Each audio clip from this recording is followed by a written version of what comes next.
नमस्कार, आप देख रहे भारत अपडेट। मैं हूं आपके साथ ऋतु भंडारी। वंदे मातरम दो शब्द, लेकिन इन दो शब्दों में हिंदुस्तान की आजादी का इतिहास समाया हुआ है।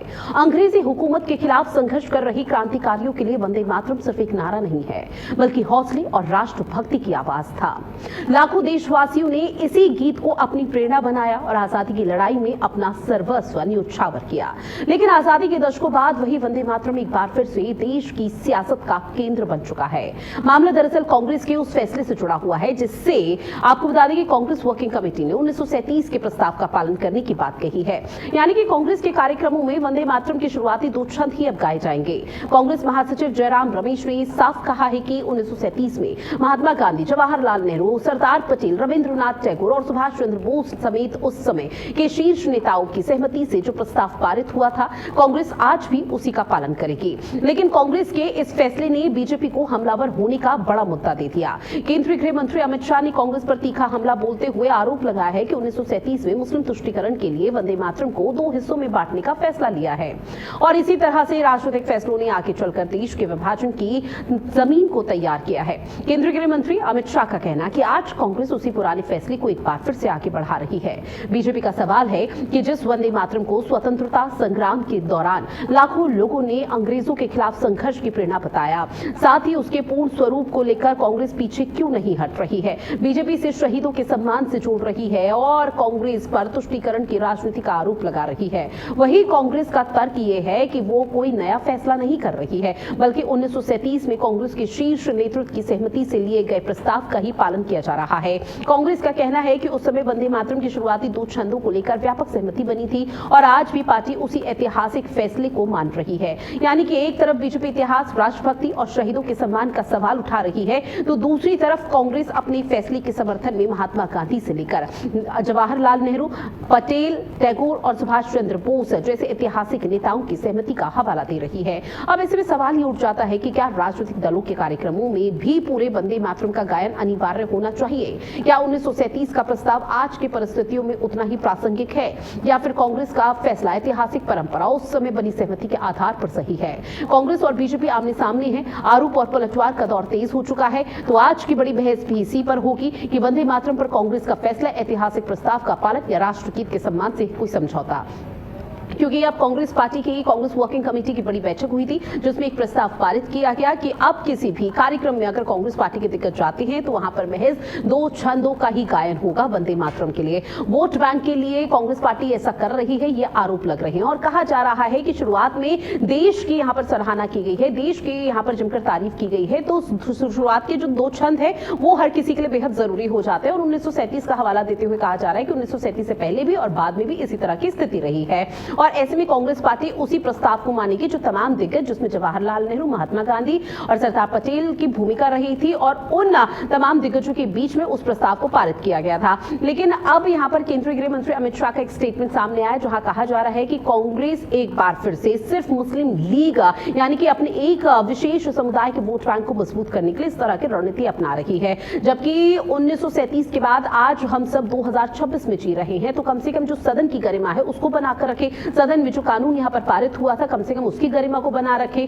लेकिन कांग्रेस पर अमित शाह का जो वार था उसको लेकर अब सियासी तौर पर यहां पर चीजें देखने को मिल रही है कि इस पूरे मसले पर किस तरह से सियासत हो रही है। आज इसी मुद्दे को लेकर हम चर्चा करेंगे, लेकिन उससे पहले वंदे मातरम पर जो बाकी के छंद है उसमें मां दुर्गा, मां लक्ष्मी का जिक्र किया गया है, जिसको लेकर कांग्रेस की तरफ से आपत्ति दर्ज कराई जा रही है कि सभी को अगर साथ रखना है तो सिर्फ दो छंद गाने पड़ेंगे, क्योंकि विशेष समुदाय का सीधे तौर पर कहना या फिर इस्लाम धर्म का ये कहना कि अल्लाह के अलावा हमारा सिर कहीं और किसी आगे के ये नहीं झुकता है, ना हम सजदा करते हैं, इसलिए हम वंदे मातरम का गायन नहीं करेंगे। लेकिन हाँ, सम्मान हम जरूर करेंगे। जब भी वंदे मातरम गीत का गायन होगा तो हम खड़े जरूर हो जाएंगे, लेकिन हम मौन रहेंगे, लेकिन उसको हम गाएंगे नहीं। और उसी को लेकर कहा जा रहा है कि सजदा सिर्फ एक जगह होगा, वो अल्लाह है। अब कांग्रेस पार्टी भी उसी नक्शे कदम पर चल रही है, जिसके बाद ये सवाल उठ रहे हैं कि कांग्रेस पार्टी तुष्टीकरण की राजनीति और सिर्फ एक समुदाय के वोट बैंक को मजबूत करने का काम कर रही है, क्योंकि 1937 के प्रस्ताव का जो हवाला कांग्रेस पार्टी दे रही है वो सही नहीं है। और आज के समय में जब हम 2026 2019 में कभी हाल फिलहाल में सदन की जब कार्यवाही चल रही थी तो उस दौरान एक कानून यहां पर बनाया गया था जिसमें अनिवार्य कर दिया गया था कि सभी 6 छंदों का गायन यहां पर होगा। लेकिन अब कांग्रेस पार्टी की तरफ से जो यहां पर नया प्रस्ताव लाया गया उसको लेकर खूब जोरों शोरों के साथ हल्ला हो रहा है। इसके पीछे की 2 वजह है, क्योंकि 15 अगस्त को भी यहां पर देखने को मिलता है कि एक वीडियो सोशल मीडिया पर वायरल हुआ था जहां पर वंदे मातरम का गायन हो रहा था और इसके बाद सोनिया गांधी एकदम से आग बबूला हो जाती है, गुस्सा हो जाती है, जिसके बाद वो मल्लिकार्जुन खड़गे से कुछ कहती है, फिर वो राहुल गांधी से कुछ कहती है। हालांकि राहुल गांधी की इस पूरे मसले पर खूब तारीफ हुई थी कि राहुल गांधी अपनी जगह से नहीं हिले हैं। राहुल गांधी ने वंदे मातरम जब तक पूरा नहीं हुआ तब तक वो स्टैंडिंग पोजीशन में खड़े रहे। लेकिन सोनिया गांधी को लेकर लगातार सवाल उठाए जा रहे हैं कि सोनिया गांधी को आखिर क्या दिक्कत है वंदे मातरम से, और वंदे मातरम का अगर पूरा गायन होगा तो कांग्रेस पार्टी को भी कोई आपत्ति नहीं होनी चाहिए। वहीं दूसरी तरफ इस पूरे मामले को लेकर जब कई तरह के स्टेटमेंट सामने आ रहे थे जो कि एक दूसरे से बिल्कुल विपरीत थे, फिर 17 अगस्त को एक वीडियो सोशल मीडिया पर वायरल हो जाता है जो कि गोवा का था, जहां मल्लिकार्जुन खड़गे गोवा में कांग्रेस के एक कार्यक्रम में शिरकत कर रही थी। वहां पर वंदे मातरम जैसे ही शुरू हुआ तो महज 2 पंक्ति या फिर 2 छंदों के बाद उसे खत्म कर दिया गया। फिर सवाल ये उठा गया कि पहले सोनिया गांधी अपमान करती है वंदे मातरम का, फिर यहाँ पर मल्लिकार्जुन खड़गे की तरफ से अपमान किया जाता है। आखिर यहाँ पर सोची समझी साजिश है जो यहाँ पर सिर्फ राष्ट्रगीत का अपमान किया जा रहा है। अब ऐसे में कांग्रेस पार्टी ने जो प्रस्ताव अब जाकर लाई है, क्योंकि इसको लेकर कांग्रेस की लगातार आलोचना की जा रही थी, कांग्रेस को सवालों के कटघरे में खड़ा किया जाता है कि आखिर कांग्रेस को दिक्कत क्या है। लेकिन अब कांग्रेस ने वर्किंग कमेटी की बैठक में एक बड़ा प्रस्ताव पारित कर दिया है और उस प्रस्ताव के पारित होने के बाद एक सियासी भूचाल शुरू हो चुका है। लगातार ये पूछा जा रहा है कि वोट बैंक के लिए 2 छंद, क्या ये कांग्रेस पार्टी सही कर रही है। तुष्टीकरण की राजनीति के आरोप यहाँ पर अमित शाह की तरफ से लगाए गए हैं और ये भी कहा गया है कि जो पहले यहाँ पर बंटवारा हुआ था ठीक वही बंटवारा कांग्रेस पार्टी आज की तारीख में कर रही है, जो कि बिल्कुल भी सही नहीं है। हालांकि अब इस पूरे मसले को लेकर खूब जोरों के साथ देश भर में सियासत हो रही है, लेकिन आने वाले समय में क्या कुछ परिप्रेक्ष्य की स्थिति यहाँ पर रहती है उस पर हर किसी की निगाहें टिकी हुई है। क्योंकि आपको बताते चले कि कांग्रेस पार्टी लगातार जो हवाला दे रही है उसमें ये कहना कि वोट बैंक के लिए नहीं है। अब ऐसे में हर किसी की भावनाओं को यहाँ पर आहत ना हो उसका ध्यान रखना भी बहुत ज्यादा जरूरी है। अगर बीजेपी अपनी चीजों को दूसरों के ऊपर मढ़ने का कोशिश कर रही है और प्रयास ये कर रही है कि हम थोप देंगे किसी के ऊपर, तो वो भी सही नहीं है। अगर 1937 में प्रस्ताव पारित हुआ था तो कानून का हवाला देकर कानून अगर वो बन गया है तो उसको लेकर भी थोपा नहीं जा सकता है। ये हर किसी का व्यक्तिगत फैसला है। संविधान इसका अधिकार देता है कि अगर उसे गायन करना है तो वो करे, नहीं करना है तो यहाँ पर स्टैंडिंग ओवेशन में खड़े रहे, पोजीशन यहाँ पर चेंज ना हो। बस इस चीज का ध्यान रखें ताकि किसी को ये ना लगे कि जो देश भक्ति या राष्ट्र भक्ति और गीत है उसका अपमान यहाँ पर किया जा रहा है। हालांकि यहाँ पर स्वतंत्रता सेनानियों का अपमान कांग्रेस पार्टी कर रही है, ये आरोप भी बीजेपी की तरफ से लगाए गए हैं। क्योंकि वंदे मातरम महज 2 शब्द का है, लेकिन इन 2 शब्दों में पूरे हिंदुस्तान की जो आजादी का इतिहास है वो किस तरह से समाया हुआ है वो हम सभी बचपन से देखते आ रहे हैं। अब हम यहाँ पर अंग्रेजी शासन का जिक्र किया जाए तो उसके खिलाफ संघर्ष कर रहे जो क्रांतिकारी थे उन्होंने वंदे मातरम सिर्फ एक नारा नहीं लगाया था बल्कि हौसला और राष्ट्रभक्ति की आवाज को उठाया था। और उस दौरान की स्थिति और आज की स्थिति में जमीन आसमान का अंतर है, क्योंकि लाखों देशवासियों ने इसी गीत को, इसी गाने को जब गायन किया था तो उसे अपनी प्रेरणा बनाया और आजादी की लड़ाई में अपना सर्वस्व न्यौछावर कर दिया। लेकिन आजादी के दशकों बाद भी वही वंदे मातरम एक बार फिर से देश की सियासत का केंद्र किस कदर बन चुका है वो आज सुबह से कई जो बयानबाजी आ रही है उसको लेकर समझा जा सकता है। अब मामला आपको बता दें कि कांग्रेस के उस फैसले से जुड़ा हुआ है जिसमें कांग्रेस वर्किंग कमेटी ने 1937 के प्रस्ताव का पालन करने की बात कही। यानी कि कांग्रेस के कार्यक्रमों में अब वंदे मातरम के सभी 6 छंदों को नहीं गाया जाएगा, सभी 6 स्टैंजास को नहीं गाया जाएगा। वंदे मातरम के जो शुरुआती 2 छंद है वही यहाँ पर गायन होगा। कांग्रेस महासचिव जयराम रमेश ने खुद इस बात की जानकारी दी कि कांग्रेस वर्किंग कमेटी में किस तरह से बातचीत हुई, उसको लेकर मंथन का सिलसिला यहाँ पर शुरू हुआ। और जयराम रमेश की तरफ से बताया गया कि 1937 में महात्मा गांधी, जवाहरलाल नेहरू, सरदार पटेल, रविंद्रनाथ टैगोर और सुभाष चंद्र बोस समेत उस समय के जो भी तमाम शीर्ष नेता थे उनकी सहमति से जो प्रस्ताव पारित हुआ था कांग्रेस आज भी उसी का पालन करेगी। लेकिन कांग्रेस के उस फैसले ने बीजेपी को हमलावर होने का एक बड़ा मुद्दा दे दिया। केंद्रीय गृह मंत्री अमित शाह ने कांग्रेस पर तीखा प्रहार किया और कहा कि आरोप ये लगाते हुए कि 1937 में मुस्लिम तुष्टीकरण के लिए वंदे मातरम को दो हिस्सों में बांटने का आरोप लगाया है और इसको लेकर फैसला लिया है। हमारे साथ एक खास पैनल जुड़ा हुआ है जिनसे आप सभी का परिचय करा दें। हमारे साथ जुड़े हुए हैं कांग्रेस के प्रवक्ता यामिन कादरी जी, साथ ही खेमचंद शर्मा जी बीजेपी के प्रवक्ता हमारे साथ जुड़े हुए हैं, और पंकज पांडे जी राजनीतिक विश्लेषक है। तीनों का बहुत स्वागत करती हूँ भारत अपडेट में। शुरुआत यामिन जी मैं आप ही के साथ करूंगी। सर, आज चूंकि देखिए लगातार कांग्रेस पार्टी सवालों की कटघरे में है। पहले 15 अगस्त का वीडियो सोशल मीडिया पर वायरल हुआ, फिर 17 अगस्त का वीडियो सोशल मीडिया पर वायरल होता है जहां पर ये आरोप आप लोगों से लगते हैं। और इससे पहले भी मैं आपसे चर्चा कर चुकी हूं उस मसले पर कि किस तरह से कहा जाता है कि कांग्रेस पार्टी ने यहां पर राष्ट्रगीत का अपमान किया है। लेकिन अब कांग्रेस वर्किंग कमेटी में जो ये बड़ा फैसला लिया गया है, इसको लेकर भी वापस आप सवालों के कटघरे में आ गए हैं कि 1937 का हवाला तो आप लोग दे रहे हैं, लेकिन 2026 में आप जी रहे हैं, तो तमाम जो परिवर्तन हुए हैं उनको मानना भी तो आप लोगों की जिम्मेदारी है। देखिएगा, हमने वंदे मातरम का ना विरोध किया है और ना कर रहे हैं और ना करेंगे। जहां तक जयराम रमेश जी का बयान है तो कांग्रेस का बयान है। जब कांग्रेस की वर्किंग कमेटी ने जो तय कर दिया उसको मानना कांग्रेस के सिपाही होने के नाते सबका कर्तव्य है। मैं एक बात पूछना चाहता हूं, क्या सरकार के पास 15 अगस्त से लेके और आज 20 अगस्त है, क्या वंदे मातरम के अलावा सरकार के पास तो और कोई काम नहीं है? चीनी के दाम, चावलों के दाम किस प्रकार बढ़ रहे हैं, सरकार का काम यही रह गया है कि देश के अंदर हिंदू मुस्लिम का तुष्टीकरण पर बात करना। आप भी तो जो है आज केंद्रीय मंत्री, आज आप भी जो है अपनी राष्ट्रीय कमेटी के अंदर मुसलमानों को लेने पे मजबूर हो गए। आप मुस्लिमों का तुष्टीकरण की बात नहीं कर रहे हैं। आप जो है किस तरीके से अपने पदाधिकारी बना रहे हैं, कांग्रेस को घेरना, कांग्रेस से सवाल, कांग्रेस से कटघरे में लाना। अमित शाह जी, देश की सुरक्षा पर बात करिए। आप संसद में तो जवाब देने आ नहीं सके, लेकिन आपके पास इसके लिए समय है कि कांग्रेस ने वंदे मातरम का अपमान किया। और वंदे मातरम का अपमान किया है तो देश की जनता जवाब देगी। आप देश की जनता को ये जवाब दीजिए कि महंगाई एक 10 दिन के अंदर किस तरह से चरम सीमा पर पहुंच गई।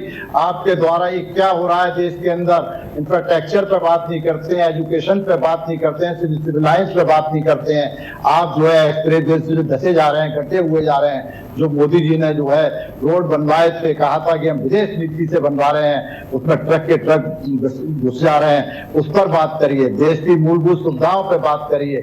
वंदे मातरम पे हमारा एक ही सवाल है, अगर कांग्रेस वर्किंग कमेटी ने कहा है कि हम 2 छंद गाएंगे तो 2 छंद ही गाएंगे हम। इसमें किसी की जोर जबरदस्ती नहीं। भारत जो है हिंदू मुस्लिम सिख ईसाई का मुल्क है, सभी को साथ लेकर चलने का काम किया है और करेंगे। हमारा ये नहीं कर्तव्य है कि हम किसी धर्म का अपमान करें, किसी वर्ग का, किसी जाति का अपमान करें और किसी मुद्दे को लेकर देश की मूलभूत सुविधाओं का जवाब न दें और एक ही तरफ हम अपना ध्यान को आकर्षित करते रहें। यही मेरा कहना है। ठीक है, खेमचंद शर्मा जी जवाब दीजिए, क्योंकि अब आप लोगों पर भी सवाल उठ रहे हैं कि जबरदस्ती एक आप कानून ले आते हैं, सदन की कार्यवाही होती है, कानून ले आते हैं और सभी 6 छंदों को आप अनिवार्य कर देते हैं कि अगर कोई भी कार्यक्रम होता है तो वंदे मातरम के सभी 6 छंदों को यहाँ पर गाया जाएगा। लेकिन 1937 का जो हवाला यहाँ पर कांग्रेस पार्टी की तरफ से दिया जा रहा है, इसको लेकर आपत्ति क्या है? अब ये व्यक्तिगत उनका मामला है, उनका फैसला है। अगर वो गा रहे हैं तो ठीक है, आप कानून का हवाला देकर हम किसी पर थोप नहीं सकते कि आप गाइए। और राष्ट्रभक्ति की जब बात आती है तो राष्ट्रभक्ति सर थोपी नहीं जाती है, खुद के मन से, खुद के दिलों से आनी चाहिए। नमस्कार, जय हिंद, वंदे मातरम। आप सही कह रहे हैं, राष्ट्रभक्ति थोपी नहीं जा सकती, लेकिन राष्ट्रभक्ति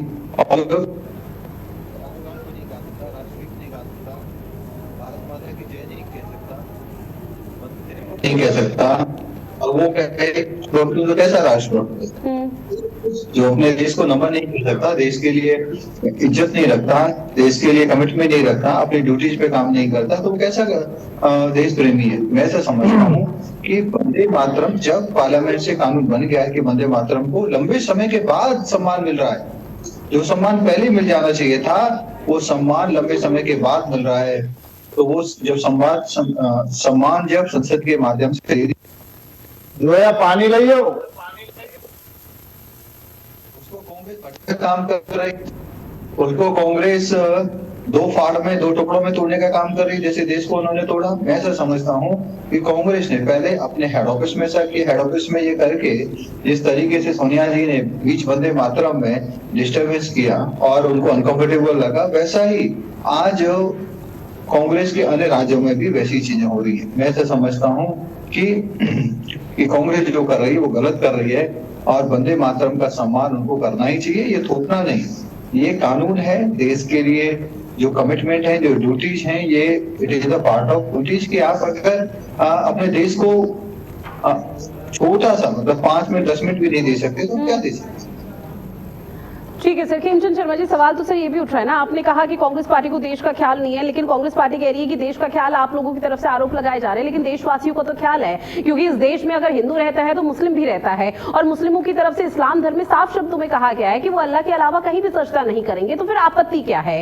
अभी भी सवाल यही उठा हुआ है कि अगर इस्लाम धर्म में, और ये है कि उसमें माँ दुर्गा का जिक्र है, इसके साथ ही माँ लक्ष्मी का जिक्र किया गया है, शुरुआत के 2 छंदों में यहाँ पर पूरी देशभक्ति दिखाई गई है कि वंदे मातरम में, और देश की सराहना की गई है, किस तरह से बलिदान हुआ, क्या कुर्बानी हुई, किस तरह से देश में कई फैसले लिए गए, वो तमाम चीजों का उल्लेख किया गया है, लेकिन बाकी के छंदों में भगवान का भी जिक्र किया गया, और उसी को लेकर आपत्ति यहाँ पर कांग्रेस पार्टी और इस्लाम धर्म जता रहा है। नहीं, गलत है, धर्म अपनी जगह है। यहाँ दुर्गा जी की कोई स्तुति नहीं की गई है, यहाँ दुर्गा जी से कंपेयर किया गया देश को, माता को, मतलब अपनी मातृभूमि को। तो यहाँ स्तुति दुर्गा की नहीं है, यहाँ स्तुति किसी देवी देवता की नहीं है, यहाँ स्तुति देश की है।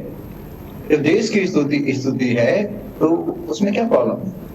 क्या अपनी माँ का ये मुस्लिम सम्मान नहीं करते हैं, क्या अपने पिता का सम्मान नहीं करते हैं? लेकिन इस धर्म को देश प्रेम के सामने आगे ला देना, और धर्म प्रथम मतलब आप अपने बोलोगे कि शरिया प्रथम और राज सेकेंड, तो ये अपने आप में दिखाता है कि आप कट्टरपंथी हो, आप ट्रू सेंस में भारतीय नहीं हो। आप कट्टरपंथी को कोई नहीं समझा सकता, हर चीज में ले आएंगे वो। अगर उनके बीमारी हो जाए और उनको कोई अपने पार्ट्स की रिप्लेसमेंट करानी हो तो वो आसानी से किसी दूसरे के डोनेट किए हुए पार्ट्स को एक्सेप्ट कर लेंगे। लेकिन जब उनको खुद से अपना पार्ट्स, बॉडी पार्ट्स डोनेट करने होंगे तो कह देंगे नहीं, हमारे धर्म में तो अलाउ नहीं है। अरे तुम्हारे धर्म में अलाउ नहीं है तो फिर रिप्लेसमेंट क्यों करवा रहे हो? तो वो भी किसी के द्वारा डोनेट किए हुए है ना। तो मैं कट्टरपंथी सोच में कुछ नहीं कर सकता। कट्टरपंथियों को ये ओवरकम करना पड़ेगा। जहाँ देश की बात है, जहाँ समाज की बात है, जहाँ सभी के भले की बात है, वहां आपको अपना कट्टरपन छोड़ना ही पड़ेगा। ठीक है पंकज पांडे जी, सर देश आजाद हुए बहुत लंबा समय हो गया है और अभी हाल फिलहाल में हम यहाँ पर स्वतंत्रता दिवस भी मना रहे थे, लेकिन देखिए वंदे मातरम को लेकर जिस तरह से सियासत हो रही है, जिस तरह से सवालों के कटघरे में वापस आकर खड़ा हो चुका है, 1937 का हवाला यहाँ पर दिया जा रहा है और 2026 में हम जी रहे हैं। उसके बाद ही कहा जा रहा है कि देश तो आजाद हो गया लेकिन विचारधारा वही की वही है। सबसे पहले ऋतु जी, वंदे मातरम आपको और सभी दर्शकों को भारत अपडेट के। जी सर। अब मैं मुद्दे पर आ जाता हूँ। देखिए 2026 है, 1937 से हम लोग बहुत आगे निकल चुके हैं, पहली बात। दूसरी बात, देश संविधान से और कानून से चलता है, देश CWC के निर्णय से नहीं चलता है। तीसरी बात यह है कि 1937 में भारत का विभाजन धार्मिक आधार पर नहीं हुआ था। 1937 में CWC ने एक निर्णय लिया होगा कि वंदे मातरम के हम 2 छंद गाएंगे, जिसके पीछे आधार निश्चित रूप से तुष्टीकरण था, जिससे कोई इनकार नहीं कर सकता है, और जिसको इनकार करना है वो तो करेगा ही। वो तो वंदे मातरम गाने से भी इनकार कर रहा है। उस समय देश का विभाजन धार्मिक आधार पर नहीं हुआ था, वो तो उससे 10 साल बाद हुआ, 1947 में। और बहुत सी ऐसी चीजें हुई जो कि 1937 में नहीं हुई थी, उसके बाद हुई जी। तो निश्चित रूप से ये इस तरह के आधार लेना, इस तरह के तर्क गढ़ना, इनका कोई आधार समझ में नहीं आता है, बड़े हास्यास्पद, पहली बात। दूसरी बात, जहां तक वंदे मातरम के 2 छंद गाने की बात है और शेष छंदों के प्रति आपत्ति है, तो आपत्ति तो जिन्ना को भारत में हिंदुओं के साथ रहने पर भी थी जी। ये उनको आपत्ति थी कि जिस समय हम मस्जिद में अजान देंगे, नमाज पढ़ेंगे, ये बताएंगे कि अल्लाह ही केवल सच है, बाकी कोई नहीं है, उस समय पंडित जी घंटियां टुनटुनाएंगे, तो हमको बड़ी दिक्कत होगी। तो ये दिक्कत जो है 1947 के पहले, 1937 के आसपास से शुरू हो गई। और वो दिक्कत का परिणाम क्या हुआ था? वो कांग्रेस की CWC में जो निर्णय हुआ करते थे, उनका परिणाम क्या हुआ कि 1947 में भारत का एक हिस्सा अनधिकृत रूप से उन लोगों के हिस्से में चला गया जिनकी भावना राष्ट्र विरोधी थी, हिंदू विरोधी थी और कभी भी उनकी भावनाएं भारत के साथ नहीं जुड़ी रही। तो निश्चित रूप से समय बदल गया है और भारत में 1950 में एक संविधान बना है, उसके तहत व्यवस्था दी गई है, उसके तहत संसद को अधिकार है कानून बनाने का और उसी आधार पर संसद ने कानून बनाया है। तो निश्चित रूप से जो कानून बना है उसका पालन सभी को, प्रत्येक व्यक्ति को करना चाहिए, करना पड़ेगा, क्योंकि भारत का जो गणराज्य है इसका आधार धार्मिक नहीं है। तो धार्मिक आधार पर आप वंदे मातरम गाने से भी इनकार नहीं कर सकते हैं। और जहां तक देवियों की स्तुति वाली बात की गई है तो खेमचंद शर्मा जी ने बहुत स्पष्ट कर दिया गया है वो किस रूप में, किस संदर्भ में है। एक बात मैं इसमें ऐड करना चाहूंगा, बड़ी महत्वपूर्ण बात है कि देखिए कानून बन गया है और अभी देश के ज्यादातर लोग, बहुसंख्य लोग ऐसे हैं जिनको वंदे मातरम पूरा गीत नहीं आता है जी। मैं अपनी स्वयं की बात कर लूं तो एक दो छंदों के अलावा मुझे भी वंदे मातरम पूरा गीत नहीं आता है। ये जरूर है कि मैं पढ़कर उसको गा लूंगा और उसको अगर कोई बज रहा है तो उसके साथ गुनगुना लूंगा। तो इसमें एक व्यवस्था होनी चाहिए कि लोग वंदे मातरम को पढ़ें, सीखें, गाएं और इसके संबंध में जो भी शंकाएं हैं उनको भी दूर करने का प्रयास सरकार की तरफ से होना चाहिए। ये सरकार की जिम्मेदारी जी। ठीक है, एक बार फिर से यामिन जी आपके पास आते हुए सर, चूंकि देखिए सवाल जो है वो इसी के इर्द गिर्द घूम रहा है कि कांग्रेस पार्टी पर तुष्टीकरण के जो आरोप लग रहे हैं उसे आप कितने सहमत हैं? आपने कहा कि देश में तमाम मुद्दे हैं, निश्चित तौर पर तमाम मुद्दे हैं जिस पर बातचीत होनी चाहिए और सदन की कार्यवाही भी तो इसीलिए चलाई गई थी सर कि उन मुद्दों पर कम से कम बात हो सके। लेकिन क्या हुआ था वो पूरे देश ने देखा है, हम सब ने देखा और आप लोगों ने भी बहुत बारीकी से देखा होगा। लेकिन आज चूंकि विषय डिबेट का वंदे मातरम को लेकर है, जो सियासत हो रही है, आप लोगों की तरफ से एक फैसला लिया जाता है, उसके बाद अमित शाह की तरफ से कहा जाता है कि कांग्रेस पार्टी महज अपने वोट बैंक को मजबूत कर रही है। अब सवाल सर ये है कि कांग्रेस पार्टी को आखिर 6 छंदों को गाने में दिक्कत क्या है? ठीक है, एक वर्ग का हम समझ सकते हैं, वो वर्ग नहीं गाना चाहता तो ना गाए, खड़ा हो जाए, मौन रहे, वहां पर स्टैंडिंग पोजीशन में खड़ा रहे और वंदे मातरम को बस सुन ले, मत गाए, वो उसका व्यक्तिगत और वैचारिक तौर पर उसका अधिकार है। लेकिन पूरी कांग्रेस पार्टी ने वर्किंग कमेटी में यह फैसला ले लिया, प्रस्ताव भी पास करा दिया कि वंदे मातरम के सिर्फ 2 ही गायन होंगे। देखिएगा, यहाँ वर्ग की बात नहीं है। क्या मुस्लिम जो है खड़े नहीं होते हैं राष्ट्र के प्रति? तो इस बात को जो बीजेपी निगेटिव फैला रही है ये ठीक नहीं है कि वंदे मातरम को अगर उन्होंने 1947 के वक्त जो निर्णय लिया PWC में, तो देश की आजादी से पहले लिया और 2 छंद पढ़ने का लिया और उसको वो लागू कांग्रेस कर रही है, तो इसमें दूसरे को क्या आपत्ति है? जहां तक संसद में कानून बनने का सवाल है, जो भी कानून है भारत का प्रत्येक नागरिक बालिग उसका कानून का पालन करेगा, नाबालिग है वो जुवेनाइल के अंतर्गत पालन करेगा। लेकिन अगर कोई कानून को तोड़ रहा है या उसका उल्लंघन कर रहा है तो हमें जो है जुडिशरी में जाना चाहिए, इसमें कोई बुराई नहीं है। तो अगर वो कानून का पालन नहीं हो रहा है, तोड़ रहा है, तो मैं भाजपा वालों से निवेदन करूंगा कि वो अपराध पंजीकृत कराए उन लोगों के खिलाफ जो इसका अपमान कर रहे हैं। और जहां तक मुसलमानों को इस चीज में समेटने का, पहले तो प्रस्ताव को पास कर देते हैं, उसके बाद 2 छंद गाए जाएंगे। हाल फिलहाल में जो सदन में यहाँ पर एक कानून बना था जिसने कानून का रूप लिया कि अब 6 छंद गाने अनिवार्य हैं, फिर बीजेपी को लगेगा कि आप लोग अपराध कर रहे हैं और बीजेपी फिर कानून का सहारा ले और आप जिस तरह से जिक्र कर रहे हैं कि न्यायालय जाए, फिर इस तरह का अपनाए। जब आप लोगों को पता है कि पूरा मैटर और पूरा सीन इसी के इर्द गिर्द घूमेगा तो क्यों ऐसा फैसला लेना?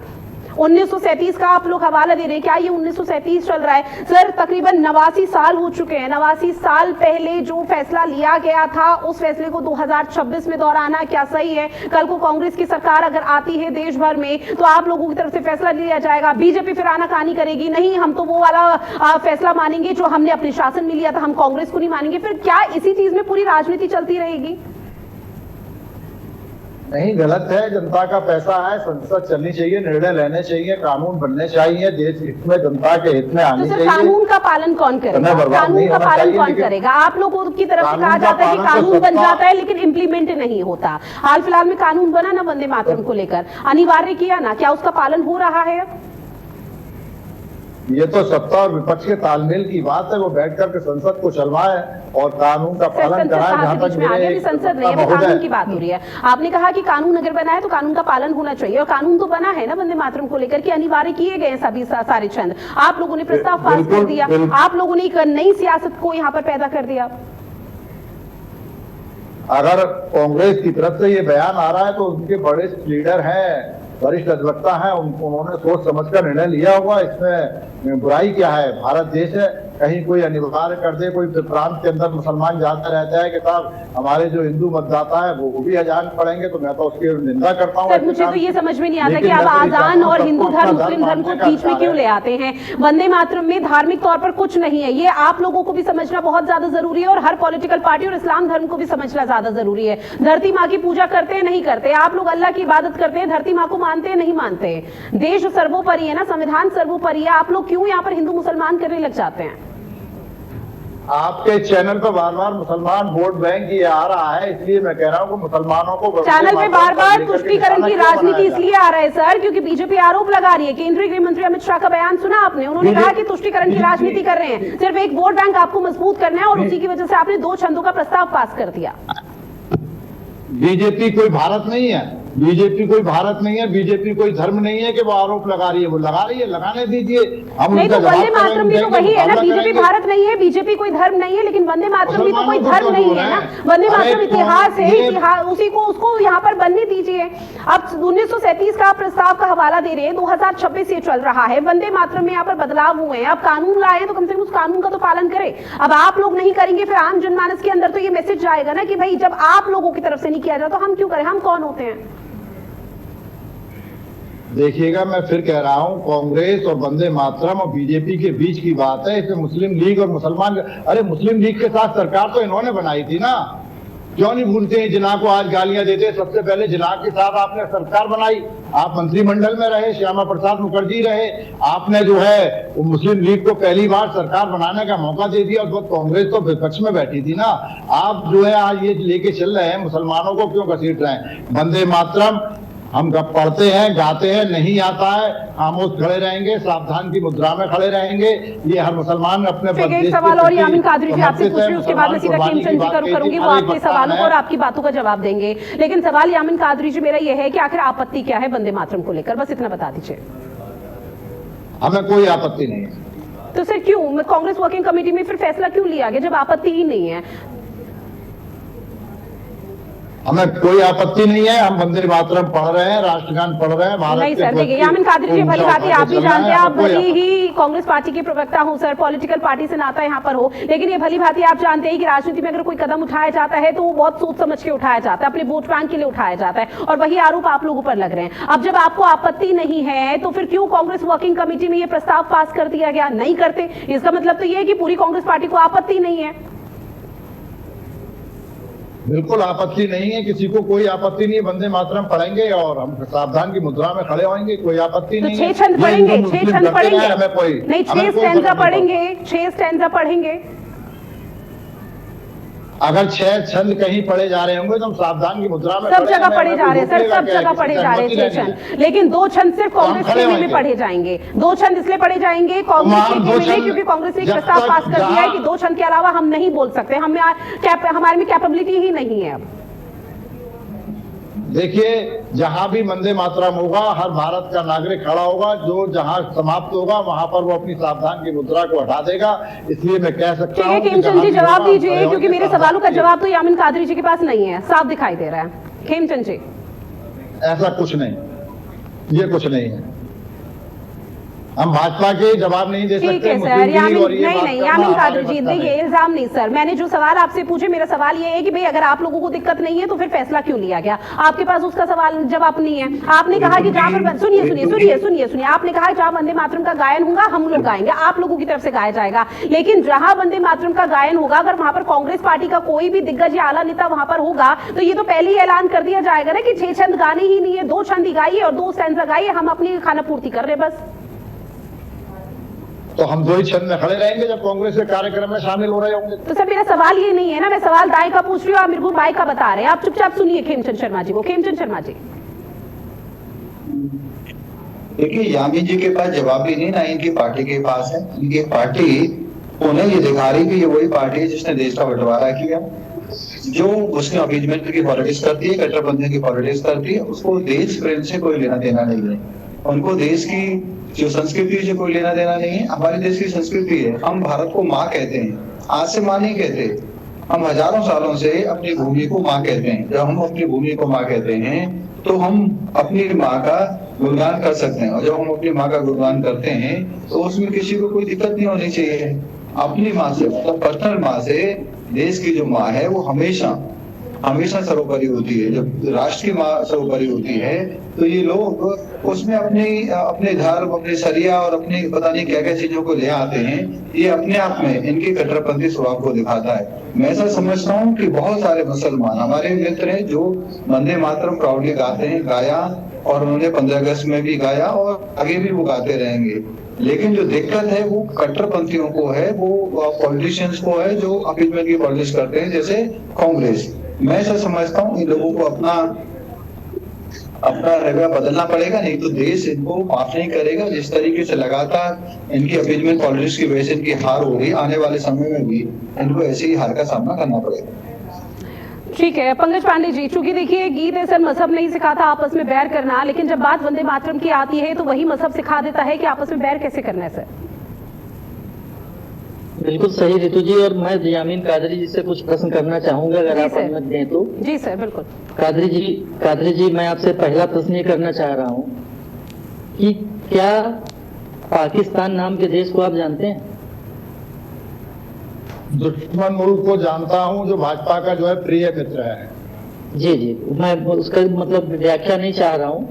दूसरी चीज मैं ये पूछना चाहूंगा कि क्या पाकिस्तान हिंदू राष्ट्र है? पाकिस्तान अपना राष्ट्र चला रहा है, हम भारत के रहने वाले हिंदुस्तानी हैं। उत्तर आप देना नहीं चाह रहे, इस्लामिक राष्ट्र है। हिंदू राष्ट्र जो है जब भारत में ही नहीं बन पा रहा है तो पाकिस्तान के दुश्मन मुल्क कैसे बना लेगा? आपका कष्ट मैं समझता हूँ, लेकिन पाकिस्तान इस्लामिक राष्ट्र है। धार्मिक आधार पर पाकिस्तान 1947 में बना था, आपको जानकारी होगी, लेकिन मैं आपको पुनः बता देता हूँ। अब एक बात और बता दीजिए कादरी जी कि भारत किस प्रकार का राष्ट्र है? क्या वो हिंदू राष्ट्र है, क्या इस्लामिक राष्ट्र है, या धर्मनिरपेक्ष राष्ट्र है?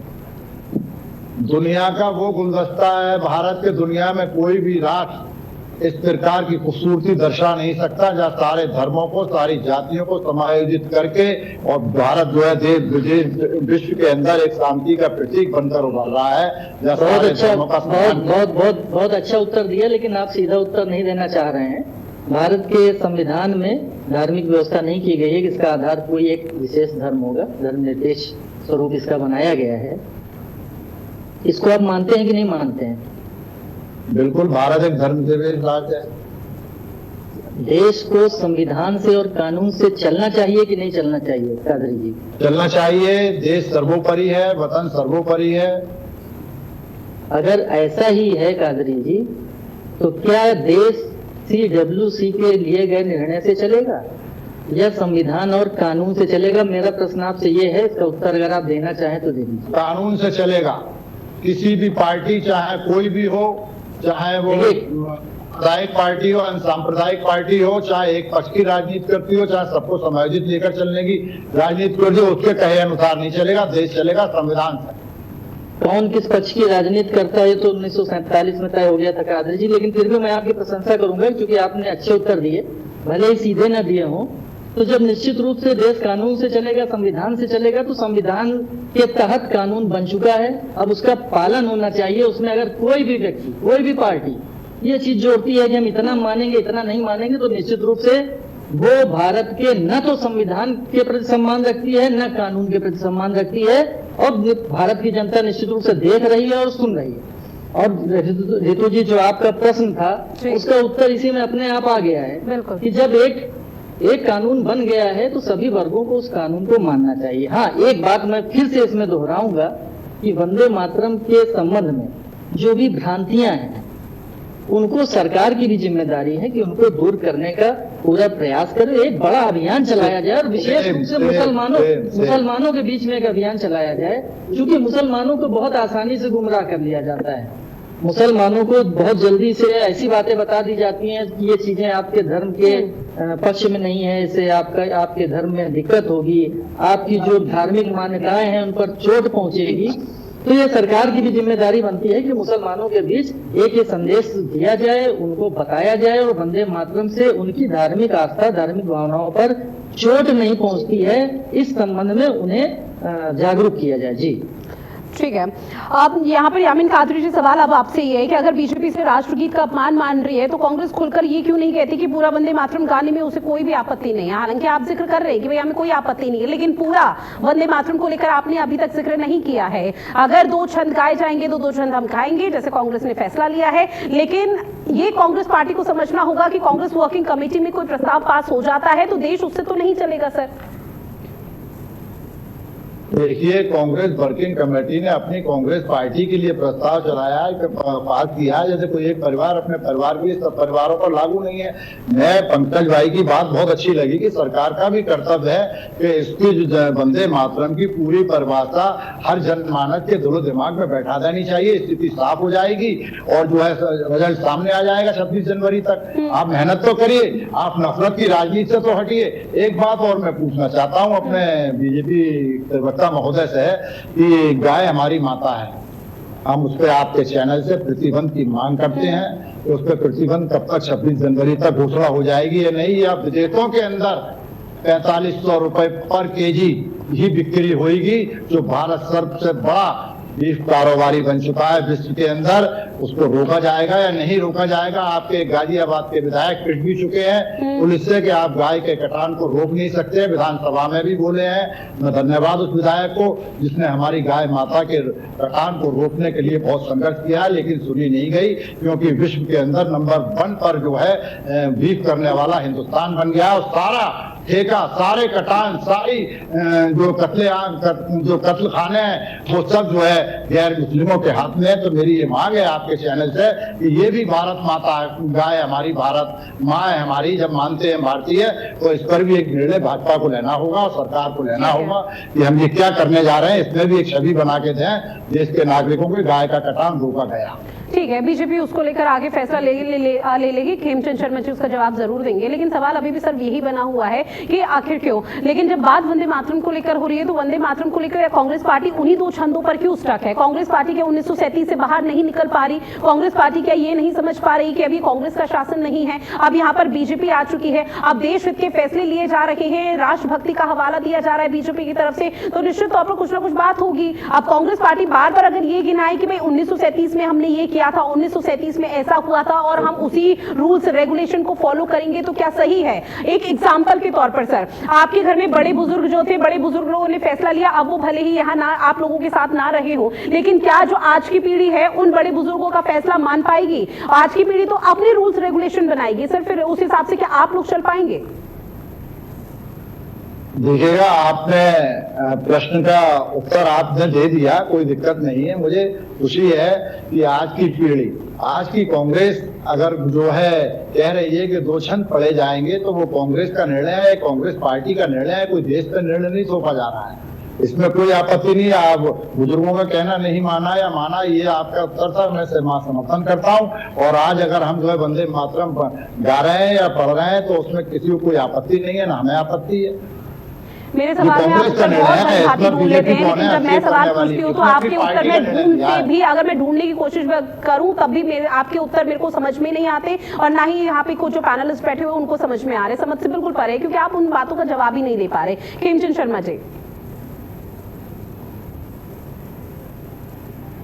मैं इनको याद दिलाऊं, गौ माता को ये कह रहे हैं कि राष्ट्रमाता घोषित किया जाए। आपकी दादी माँ, आपकी जो सो कॉल इंदिरा गांधी जी, उन्होंने गोलियों से हजारों की संख्या में जो साधु संत वहां पे दिल्ली में इकट्ठे हुए थे उनको गोलियों से मरवा दिया, लाशें बिछा दी थी, खून कच्चा कर दिया था।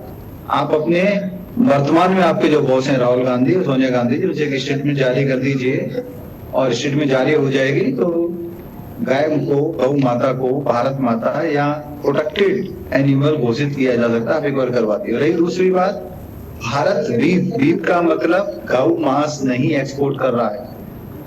जो भैंसों का जो मांस है वो एक्सपोर्ट कर रहा है। जो आप उनको मिक्स करके अपनी जो राजनीतिक रोटियां सेकना चाह रहे हैं वो बिल्कुल गलत है।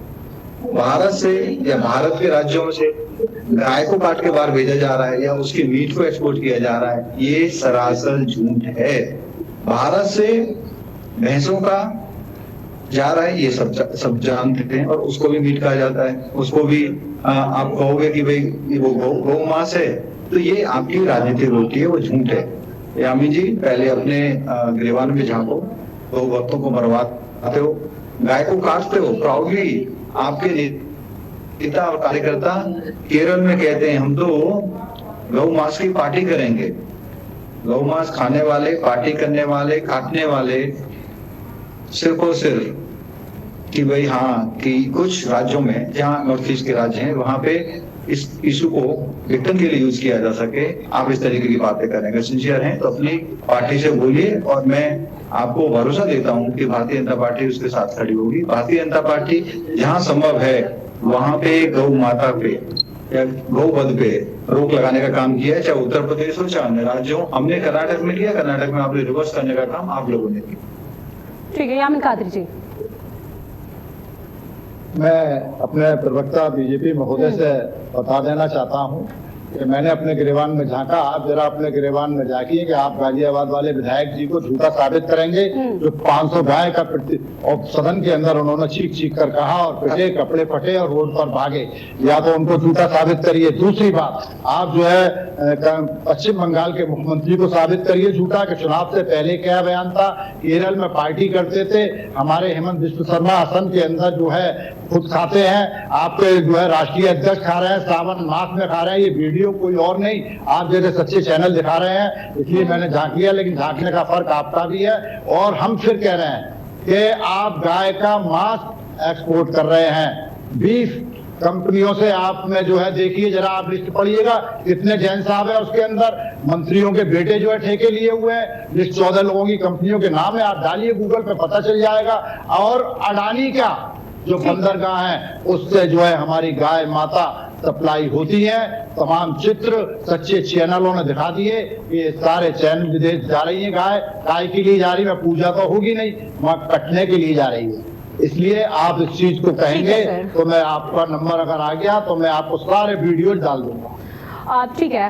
अब पंकज पांडे जी, सर चूंकि देखिए राजनीति का हिस्सा कभी गाय रही है तो कभी वंदे मातरम रहा है, लेकिन ये अच्छी बात है कि अब कांग्रेस पार्टी या तमाम लोग ये तो कह पा रहे हैं कि गाय हमारी माता है, जिस तरह से यामिन कादरी जी की तरफ से जिक्र किया गया। वरना पहले तो इस्लाम या जो विशेष समुदाय के लोग हैं वो कहते थे गाय से हमारा कोई लेना देना नहीं है, गाय किस तरह के अव्यवस्था या क्या कुछ रहता था वो हम सभी देखते थे। लेकिन वंदे मातरम चूंकि सियासत का केंद्र बना हुआ है तो निश्चित तौर पर आज आपत्ति हो रही है। कल सब कुछ ठीक हो जाएगा, कल वंदे मातरम से किसी को आपत्ति नहीं होगी। लेकिन आप लोगों को आपको सर इस पूरे सीन से क्या लग रहा है कि बीजेपी ने अपनी आइडियोलॉजी जो ट्रैप है उसमें कांग्रेस पार्टी को फंसा लिया, अब वो इसी वजह से लगातार फंस चुकी है, अब कांग्रेस को समझ में नहीं आ रहा करना क्या है?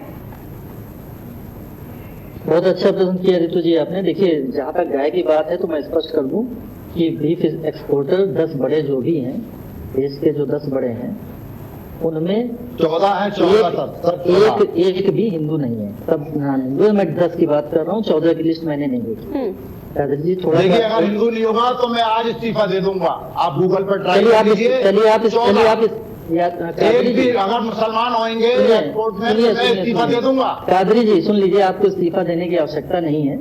राजनीतिक पार्टी के जो लोग होते हैं इनको ऐसे इस्तीफा नहीं देना चाहिए। उनको अगर कोई बात नहीं मैं दे दूंगा। उस पर आगे साबित कर रहे हैं ना मेरे को, आप झूठा साबित कर रहे हैं। दूसरी देना मेरा फर्ज है। नहीं आप बिल्कुल इस्तीफा नहीं दीजिएगा। दूसरी बात पर मैं आ जाता हूँ, जहाँ तक ये वंदे मातरम वाला इश्यू है तो देखिए वंदे मातरम जो है देश की आजादी का बिगुल फूकने वाला एक नारा बन गया था।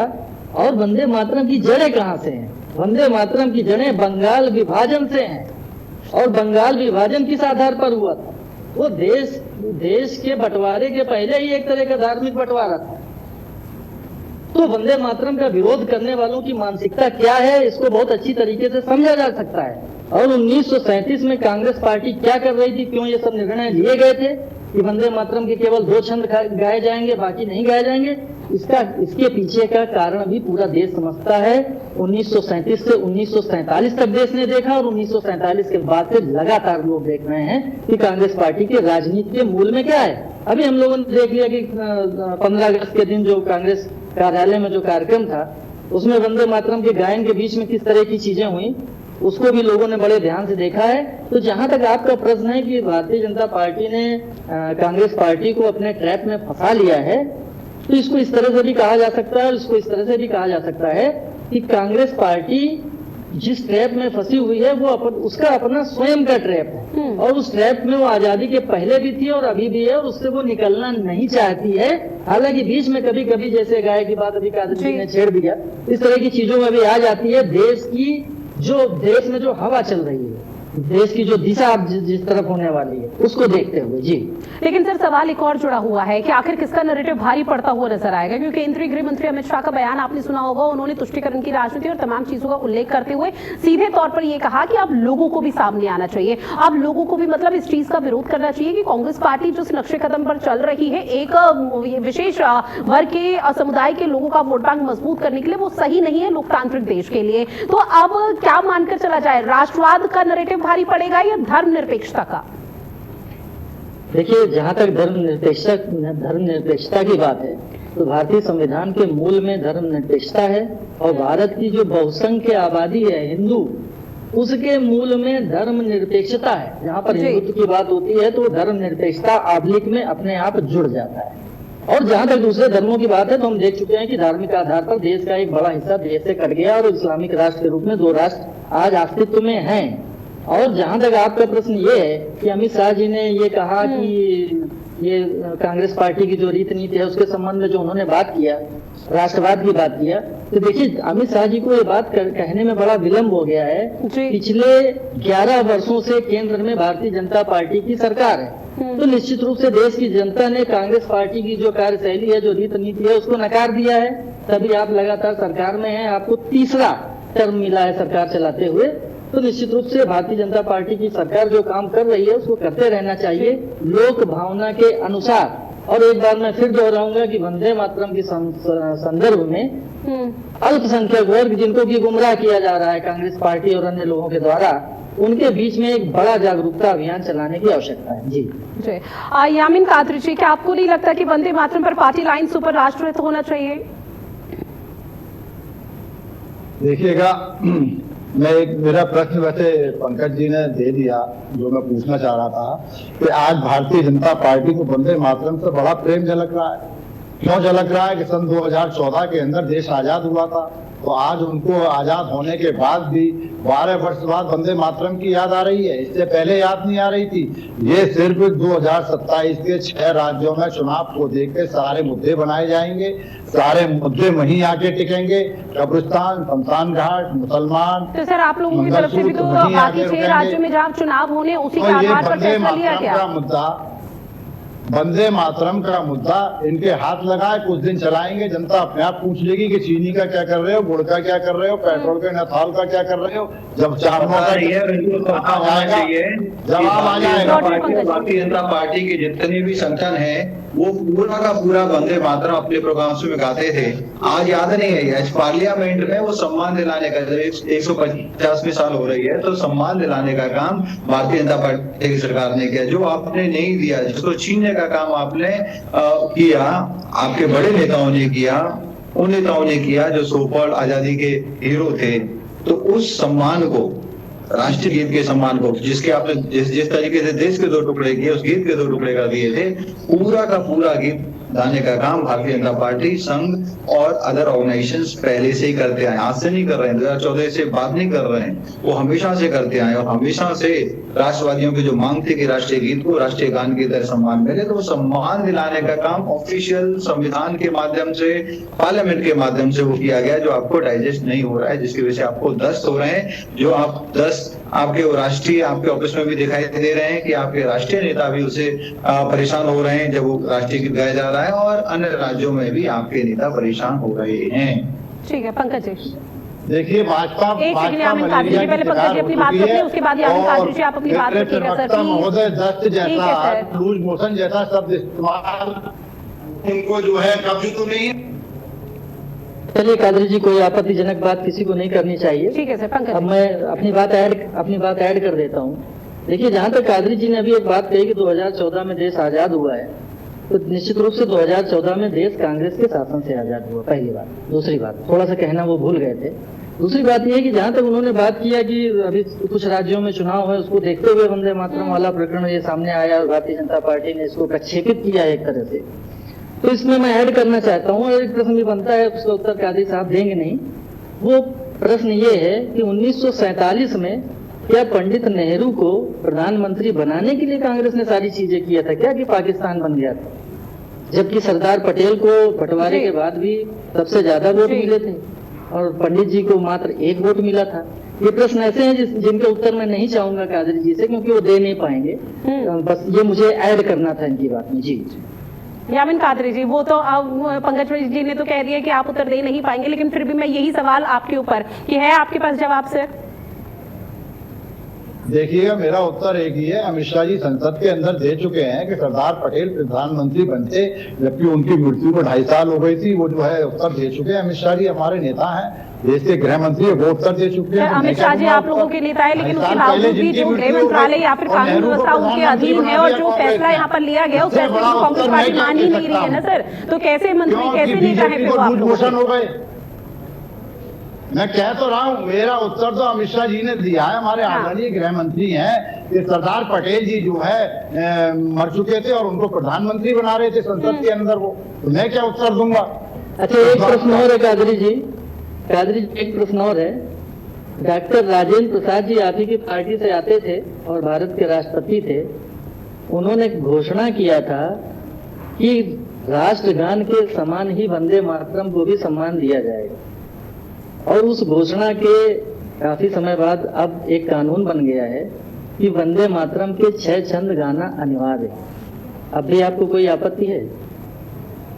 देखिएगा, ये सवाल आप बीजेपी से पूछिए कि देश की आजादी के बाद उन्होंने अपने कार्यालयों में राष्ट्रीय ध्वज नहीं फहराया, राष्ट्रगान नहीं पढ़ा और वंदे मातरम को यार आपको पार्टी के कौन से कांग्रेस में राष्ट्रीय ध्वज नहीं फहराया जाता था? देश की आजादी के बाद आपने कभी नहीं फहराया। भाजपा पार्टी बहुत बाद में बनी है, फोटो देख लो। क्या आजादी से पहले के हैं? आरएसएस ने नहीं फहराया, आजादी के राष्ट्रगान नहीं पढ़ा। आज वंदे मातरम पे आप बात करते हैं। वंदे मातरम ने कांग्रेस ने अपने अधिवेशनों में पढ़ा है। वंदे मातरम को अधिवेशन में पढ़ती है कांग्रेस। वंदे मातरम पसीना पहुंचते हैं। आप तिरंगे की जगह भाजपा का झंडा फहराते हैं, आप तिरंगे को जमीन पर रख के आरएसएस का झंडा फहराते हैं, तो अपमान तो आप करते हैं ना राष्ट्रगान का। वंदे मातरम का आपका फार्मूला 2022 में जनता जवाब दे देगी। आप ज्यादा चिंतित ना हो। और कांग्रेस का जहां तक सवाल है, उसने अपनी पार्टी के लिए, अपने कार्यकर्ताओं के लिए जारी किया है, वो कार्यकर्ता मानेंगे। आपको क्यों जो है दस्त हो रहे हैं इस बात पे? देश का सम्मान है, हम कर रहे हैं, करेंगे। राष्ट्रगान भी तो हमारे लिए है, राष्ट्रीय ध्वज भी तो हमारे लिए है। क्या वो नहीं पढ़ा गया? देश की आजादी में नारे नहीं लगते थे? कितने नारे लगे जो हौसला अफजाई करते थे, इनकलाब जिंदाबाद, तुम मुझे खून दो मैं तुम्हें आजादी दूंगा।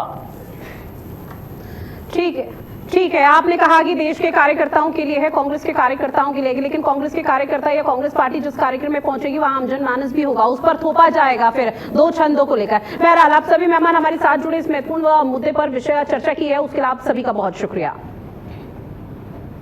और चलिए इस खास पेशकश में इतना ही। देश और दुनिया की बड़ी खबरों के लिए आप बने रहिएगा भारत अपडेट के साथ। नमस्कार।